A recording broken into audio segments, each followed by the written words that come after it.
Once upon a time in a world not so far away, there was a little boy named Sammy. Now, Sammy was a very curious little boy who had a lot of questions about everything. Why is the sky blue? Why do birds fly in a V formation? And why do people get so angry sometimes? But most of all, young Sammy was curious about his own brain. What was it doing in there? How did it work? And why did it make him feel so many different ways? One night before going to bed, Sammy asked his mom, "Mom, what's inside my brain?" Mom smiled at her little boy and replied, "Well, Sammy, your brain is like a big house with lots of rooms and all sorts of things inside." Sammy's eyes grew wide with wonder. "Oh, really? Can I go see?" "Well," Mom said, chuckling at her son's antics, "it's bedtime now, so we can talk about your brain tomorrow." But Sammy just couldn't wait. He wanted to see what was inside his brain right now. So he closed his eyes tight,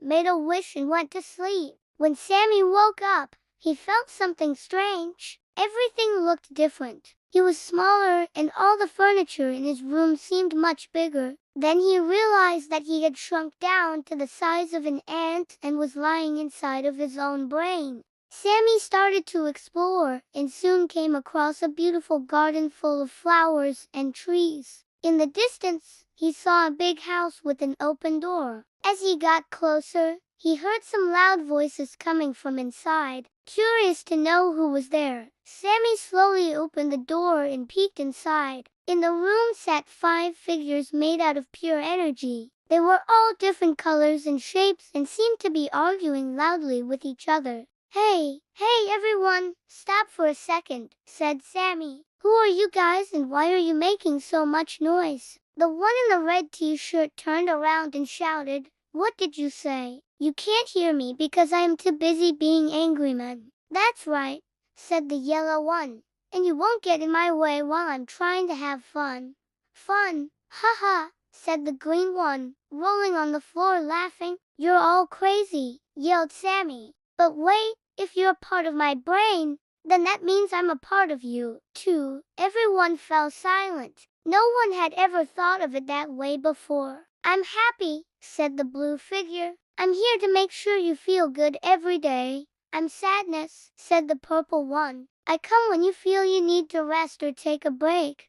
"I'm fearful," said the gray one. "I'm here to warn you when something isn't safe." "I'm Angryman," said the red one. "I help you stand up for yourself and others when they're being treated unfairly." "And I'm a silly goose," said the yellow one. "I love to have fun and make you laugh." Sammy felt a connection with these beings. He could tell that they were all important. Then suddenly, Nervoso cried out, "Oh, no, I forgot to water the plants and they're all gonna die." A tear rolled down his cheek. "Don't cry," said Happy. "We can just cheer them up by singing a song." But it was too late. The plants wilted and died. "See, that's what I'm talking about," said Angryman. "Why don't we just fix this by smashing those stupid plants to bits?" "No, Angryman," said Sammy. "There must be another way." Suddenly, an idea popped into his head. "I know. Let's ask Wise Old Owl for advice." The friends agreed this was a great idea, but Wise Old Owl was very hard to find. They had to fly over many mountains and through dark caves until finally reaching a clearing where an old oak tree stood. "Hello," they called out. "Are you Wise Old Owl?" A wise voice answered, "Yes, I am. What can I do for you?" "We're having trouble understanding our emotions," said Sammy. "Can you help us?" "Of course," said the owl. "Your emotions are what make you human. They help you understand the world around you and the people in it.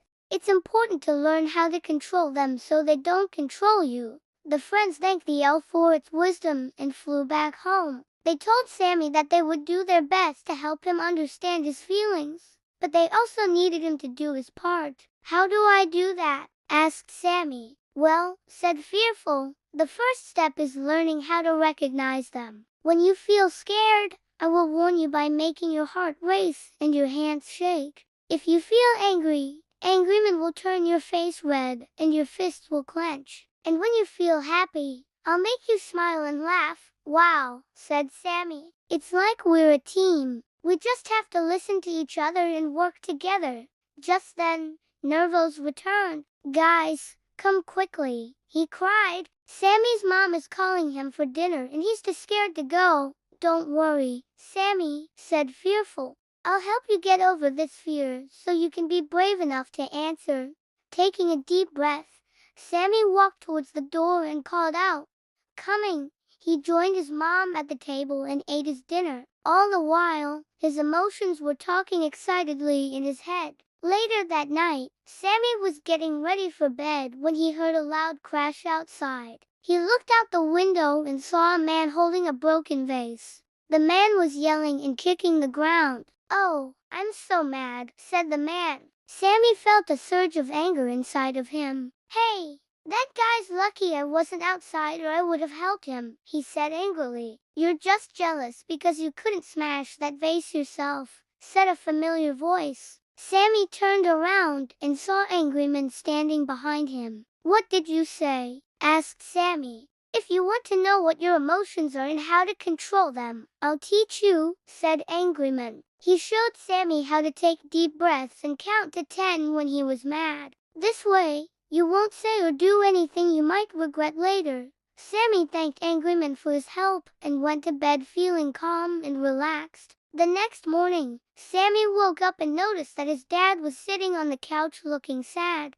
Dad, are you okay? He asked. His dad looked up and forced a smile. Of course, son, just a little tired. Go play outside and have fun. But Sami knew there was more to the story. He wanted to help his dad feel better, so he went to his room and called all his friends. Dad's feeling down today, so let's cheer him up, he said. Together, the emotions came up with a plan. Sami and his friends brought his dad a cup of tea and his favorite cookies. Then they all sat around and played games together. Soon, Sami's dad was laughing and smiling again. Thanks, everyone, he said. I feel much better now. From that day on, Sami understood that his emotions were there to help him and guide him through life. With their help, he could identify and express his feelings in a healthy way. So whenever Sami felt any emotion, whether it was fear, anger, or sadness, he knew that he wasn't alone. He had his friends to help him through it all, and together they could overcome any challenge that came their way. The end.